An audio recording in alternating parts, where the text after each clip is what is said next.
Israel para pigilan ang digmaan. Oo, handa na ako sipsipin ang kanilang dugo.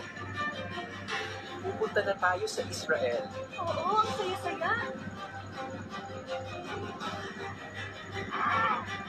Nandito na tayo. Ang ganda dito.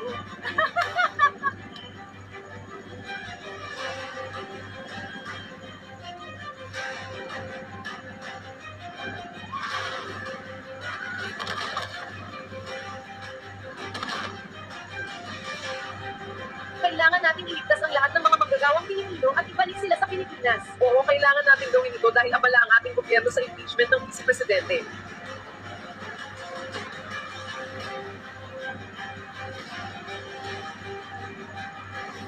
Sa wakas, makakauwi na tayo. Salamat sa inyo!